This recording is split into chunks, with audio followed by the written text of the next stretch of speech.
time to make some bunny bits.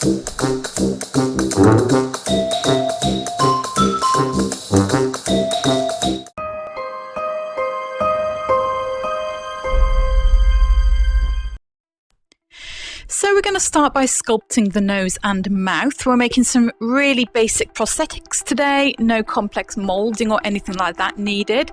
I used Sculpey to create mine, mainly because it was what I had to hand. But the good thing about Sculpey, which is an oven-baked clay, very similar to Fimo, is the fact that it doesn't dry out. So you can work on it as much as you like and it won't dry out like a traditional clay does. But obviously use whatever you have to hand.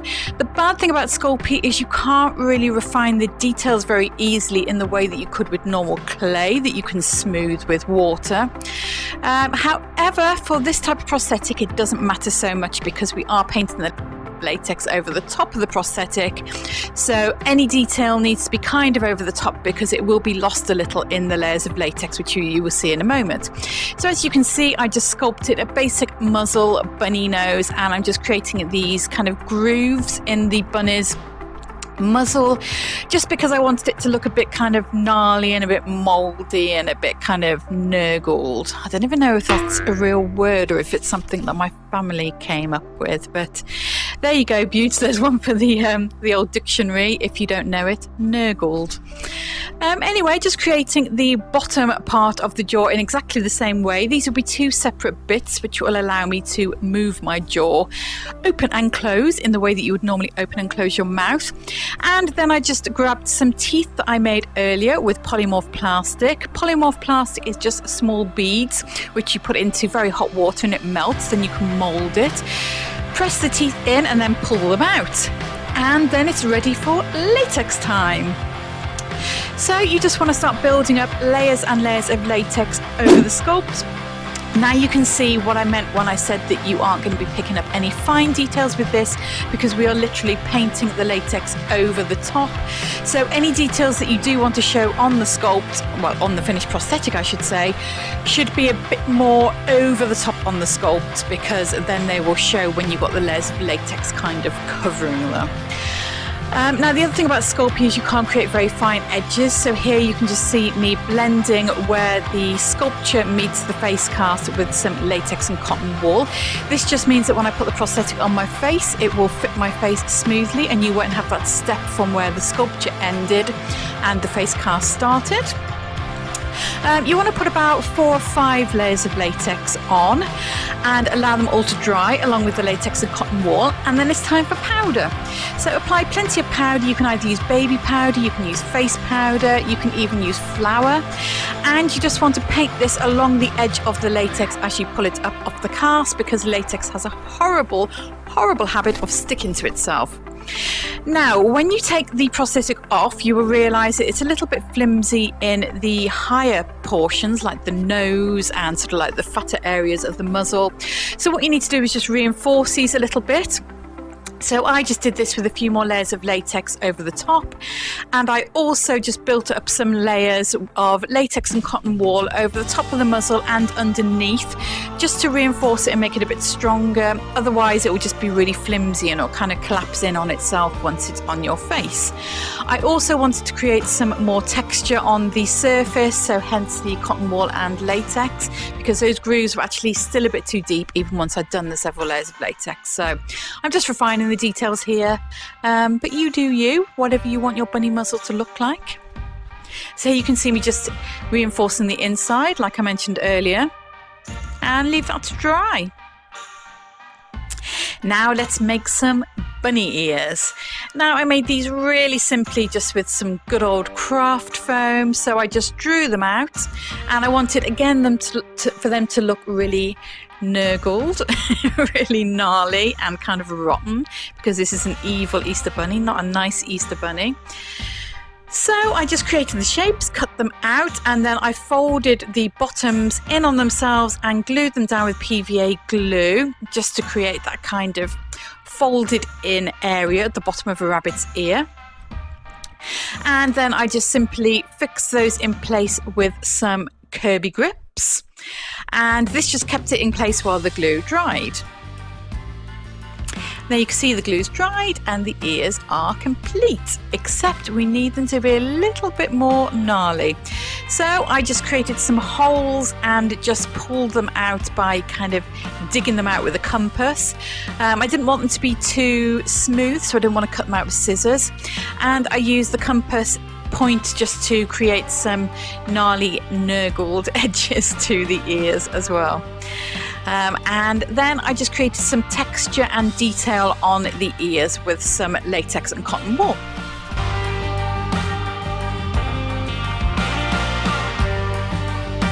Just creating a kind of a vein-like structure going up the centre of the ears here. I also use the texture of the actual cotton wool itself to my advantage as well by putting thin wisps on the edges of the ears and kind of pulling them out.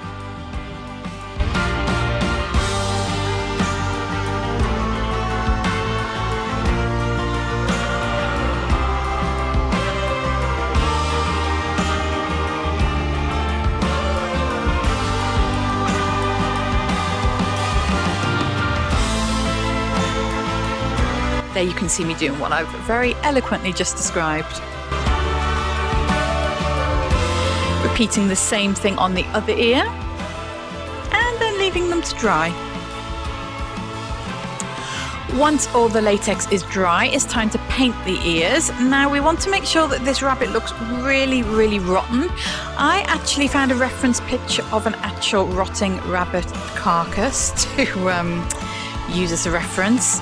If you don't want to do this, then you could always look at some zombie pictures or whatever you feel comfortable with. I mean, you don't have to do a rotten paint job like me, but I just thought it would look cool and kind of creepy. So first of all, I painted the ears white. It's probably better to just buy white craft foam, but I only had red craft foam and I was just using what I had. So I painted them white, I painted the back of the ears grey, and then I simply just used a different kind of rotten shades of paint and just sponged it on to get a nice translucent effect. So you just saw me sponging on some kind of yellowy tones, and now I'm just sponging on some pink, and then I'll just do different tones mixed with blue, pink, yellow, green, black, just to create those kind of rotten flesh vibes. Beautiful. So just work at this, building up the colour in layers until you're happy with the effect that you've achieved.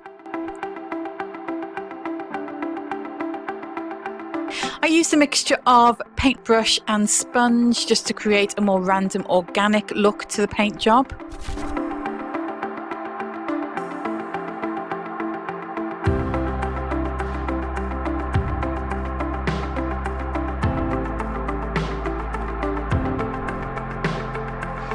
You see what I mean? It's quite a subtle effect, but it looks nice and kind of mouldy, which is exactly what I was going for here. Doing the same on the backs of the ears as well. And then once you're happy, simply leave your ears to dry.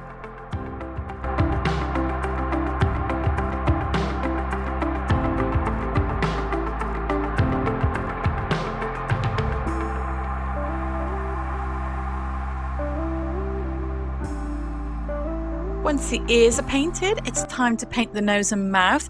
Now you want to ensure that these match the ears.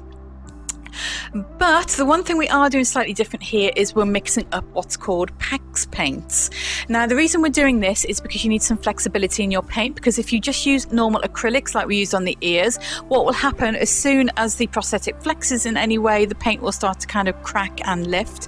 So what we do in the industry is we mix equal parts of paint and skin adhesive, and then this just gives a little bit of flexibility to the paint once it's dry, so that when you do move your prosthetic, it doesn't lift.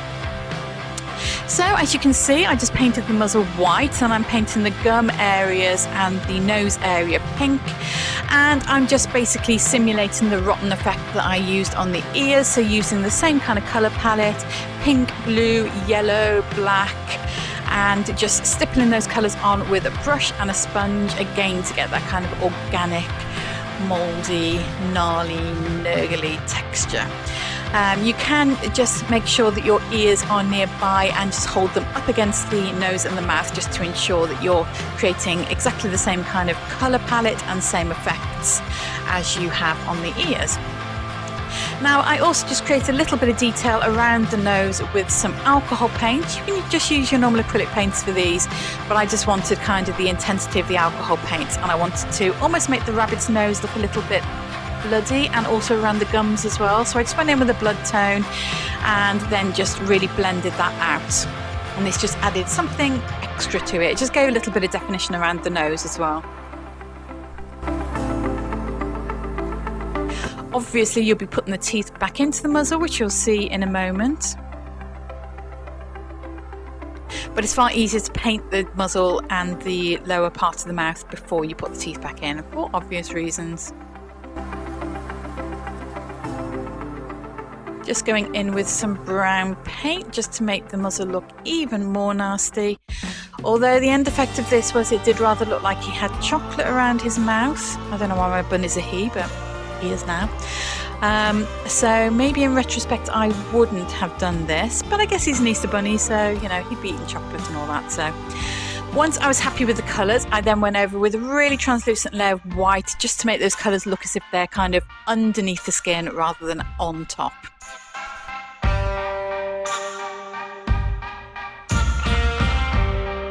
As you can see, the muzzle is currently in 2 pieces, but I do cut it in half before I apply it. Just deepening those nostrils with some pure black paint, and there you can see I've stuck the teeth back into the prosthetic. I just did this with some hot glue. Just be careful when you're using hot glue, Beauts. I burnt my arm really badly on some recently and it actually blistered.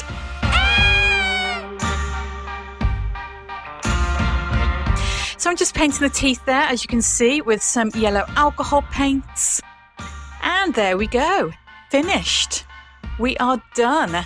So if you haven't already seen the application video, that is already up on my channel, so please go and give that a watch. I hope you enjoyed this video, my beautiful little bunnies. And if you haven't already subscribed, please do so, like, comment, and all that jazz.